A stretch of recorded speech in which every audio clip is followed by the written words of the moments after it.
Next up on WTV, virtual club fair, esports, and this week's edition of My Life As. WTV's Daily Update starts now.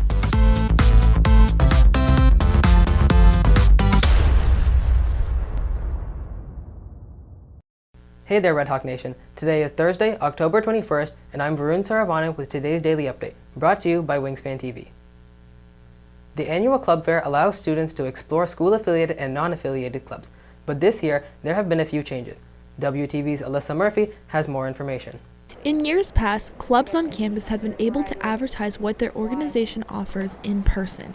This year, the school is taking a new approach to displaying the many clubs on campus through a virtual club fair. But one of the things that we found when we had the face-to-face club fair was really an issue of space. We have so many students that are interested in clubs, which is awesome, but we just didn't have the space, and so there were lots of long lines, and sometimes kids didn't even get a chance to actually speak to the club sponsors that were at the tables. So the biggest benefit of the club fair is that it's open all year, and so if clubs change, if something opens or closes, I can take it off of the club fair immediately, so it's a live club fair that's happening. And it also allows the students to access it all year. So maybe they weren't able to join a club in the fall, but in the spring they're ready, so they can go and access that again to see what clubs are still accepting members at that time. For students in clubs, it's a new way for information about their clubs to be shared. I feel like the virtual club fair this year was a really smart idea, and how it's all compiled in one list, and then you can just click through and see the flyers and the videos that explain each club. I think it's a really efficient process for students to have everything in one place for them to explore. Reporting for WTV, I'm Alyssa Murphy. The theater program at Liberty gives seniors an interesting opportunity to apply their talent. WTV's Kirti Gamadi has the details. Every year, seniors in theater have the opportunity to direct their own one-act play. For senior Jessica DALY, this was an opportunity to explore directing. I was given the opportunity to do a senior direct by my director. It was supposed to be a play marathon between a bunch of the seniors, and I ended up being the only person who signed up. But I was still like, you know what, I want to try this, because I've always found it so fascinating to put together a whole show and then have people watch it and see the whole process, and it is very different from what I thought it would be, but it's still tons of fun. After weeks of rehearsal, the performance will be held tonight in the auditorium. We've been preparing for this show for about a little over a month. We have been having weekend rehearsals at my assistant director's house, and we've been blocking the show. Blocking is basically where you go on stage, and we've been working with characters and doing a whole bunch of character work to try to get everybody prepared to perform and doing relationship building, and they've been doing a really good job. And they basically just work together. It's all about teamwork, and we've just been preparing that way. But directing the play posed its own challenges for DALY. Trying to get people to realize that I am the director in this situation instead of just one of your friends. It's more, hey, you gotta listen. Also, just memorizing and trying to figure out what I'm supposed to do to help others is kind of difficult, because I don't really know how to give them direction, and so I just have to try my best. Reporting for WTV, I'm Kirti Gamadi. A new club on campus aims to provide students with a way to give back to those in need. WTV's Zain Rahmani has the details. Cause is a club made specifically to give students a chance to showcase their work for a good cause. So the purpose of the club is to create an outlet for students to express their creativity while also helping organizations in order to give back to the community.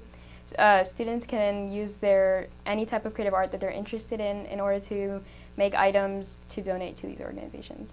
During the meetings, the students have the opportunity to sew face masks, knit blankets, paint or draw, make get-well cards, or make activity books to be donated to various organizations. The club's president, Momina Mazhar, decided to make it this year because of her own past experiences. In the past, for the organizations, we've created items and donated them, and so I wanted to provide this opportunity to other students here at Liberty High School. Their first meeting is tomorrow, October 22nd, during advisory.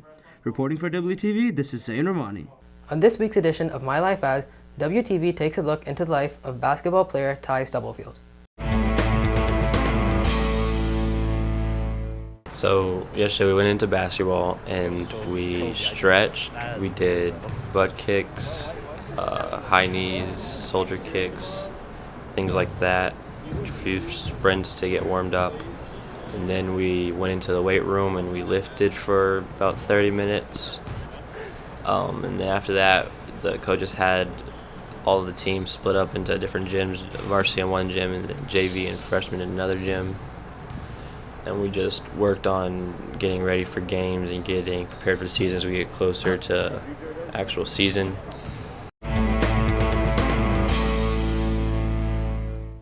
WTV's Zain Rahmani gives you a recap of Valorant on today's esports.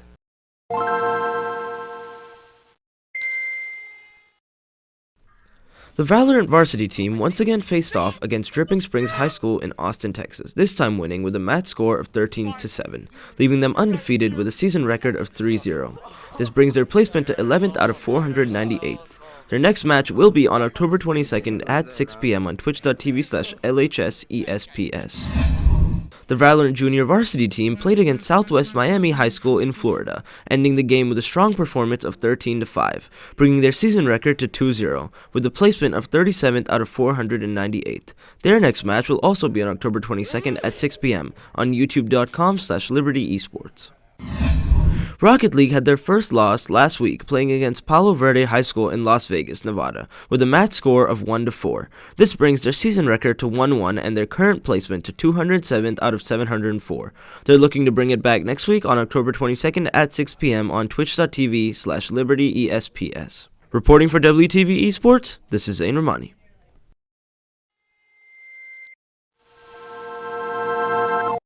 If you are looking for more from Wingspan, you can follow us at Liberty Wingspan on Twitter, Instagram, and Facebook, or visit our award-winning website, libertywingspan.com. And now for today's announcements. Black Student Union will be meeting today during advisory in room C220. To sign up for the remind, text at FEBKD2 to 81010. Makeup pictures for freshmen, sophomores, juniors, and staff members who missed picture day will be taken during all lunches today in the library. This will be your last chance to get your photo in the yearbook. That's it for today's daily update. This is Varun Saravanan for Wingspan TV.